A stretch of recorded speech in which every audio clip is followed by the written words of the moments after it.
Welcome back. Remember, you don't have to memorize the whole entire pre-trip inspection. You just have to master one chunk at a time.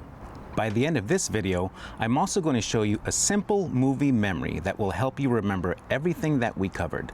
So be sure to stay till the end. Let's get started with chunk number 1 at the front of the bus. All right, so let's begin as you approach the bus at the front of the bus. You're looking at the general overall condition of the front of the bus. There is no major damage. There is no broken glass. There is no major dents. You're looking at the left side of the bus, the same thing. No major damage, no broken glass, no dents, no flat tires on the left side. Same thing on the right side. No broken glass, shattered glass, cracked glass, no major body damage, no flat tires. Everything looks good as far as the general condition of the bus. You're going to be noticing the bus number. It's important for you to know the bus number. It's important for you to take a look at the last 4 digits of the license plate number, because most likely you have paperwork inside that you need to match with these numbers on the outside. You're going to take a look underneath the front half of the engine. Even though this is a rear engine school bus, you still have hoses that have fluids in there. So you're going to be looking for any belts, hoses, or wires that could be hanging. You're going to be looking for any fluid leaks on the ground, making sure that there is nothing there. You're also going to be taking one final look to see, is the bus leaning towards one side or another? And if it's not, then that means that everything is good. Sometimes you're going to be approaching the bus from the rear. This is also another perfect opportunity for a look at the rear of the bus. You're looking for any body damage. The same thing. You're going to be able to look at the bus number. You're going to look underneath the bus for any belts, hoses, or wires that could be hanging from the rear of the bus, because that is where we have the engine. You're going to be able to see any fluid leaks. As you go around to open the door on the front, that's another opportunity for you to notice, is there any major damage? Is there anything out of the norm on this bus? That's the time to catch it as you are walking to your bus. This is what you're going to be driving. Why do we do a pre-trip inspection? Because we don't want the students to get hurt. We don't want nothing to happen to them. We don't want you to get hurt. We don't want the bus to get hurt. Damage. We don't want to cause any damage. We want to make sure we pick up the kids and we get them to school on time. We also want to make sure that we pick them up from school and we get them home on schedule. Those are some reasons why it is extremely important for us to be able to do a proper pre-trip inspection every day. So what if you do find something wrong? If you find any major damage, if you find any broken glass, if you find any flat tires, if you find any belts, hoses, or wires hanging from beneath the engine, if you find any fluid leaks, or if the bus is leaning towards one side or another, that would indicate that there is possible suspension issue. You do not drive the bus. You have to go immediately, call on the radio, or walk back into the office and tell them, hey, my bus, bus 92, has an issue. What do you want me to do? Do you want me to wait for the mechanic to come out and correct this issue, or is most likely this bus going to be down? Most likely, if it's something major just like that, the bus is going to be down. You're not going to be able to drive it. That's why this is good for you to do at the very beginning, because that's going to prevent you from driving the bus. Take another bus.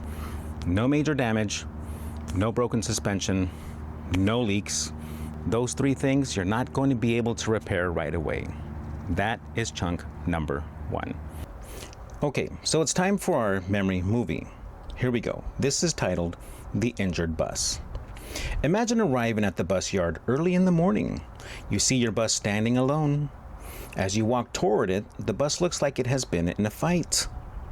The very first thing you do is look all around the front and both sides to see if anyone hurt your bus overnight.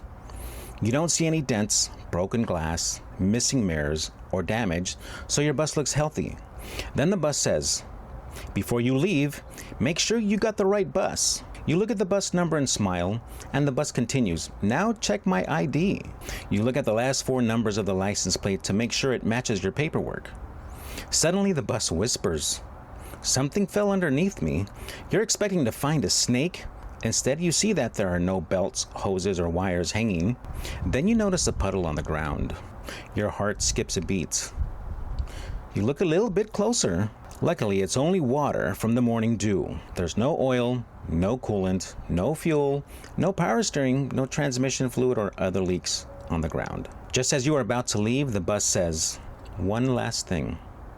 The bus slowly leans way over like it's about to take a nap.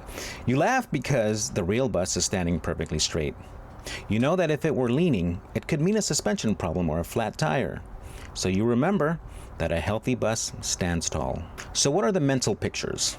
When you walk around the bus, when you look at the front of the bus and you look at the sides of the bus, you're looking at the general condition, looking for anything major. When the bus says, "Check my name," you're checking the bus number. When the bus says, "Check my ID," you're checking the last 4 digits of the license plate number. When you look underneath expecting a snake, you're checking for any belts, hoses, or wires that could be hanging from beneath the engine. When you notice the puddle on the ground, you're checking for any fluid leaks. When you see the bus, or when you think about the bus, leaning over like it's taking a nap, you're really checking for suspension problems or flat tires. So that's the end of this video. I remember back in 1992 when I first became a school bus driver, I was given a pre-trip inspection form that was 8 pages long, and I had to remember the whole entire thing. It was very, very difficult, but of course, I succeeded, thankfully, and now, 34 years later, here I am. My plan is to help you learn the pre-trip inspection to make things a little bit easier and a little bit less stressful. I don't want you to feel like a mechanic, because you're not required to be a mechanic. We just want you to be safe. We want you to know that the bus is safe to operate. That's all we want, and that's what I'm here for. So thank you again for watching. If you haven't subscribed, please subscribe, as my goal is to help being a school bus driver and becoming a school bus driver be that much more understanding, to make you safer, and to help you drive the bus safe. Hope you enjoyed this video. Stay tuned for chunk number 2.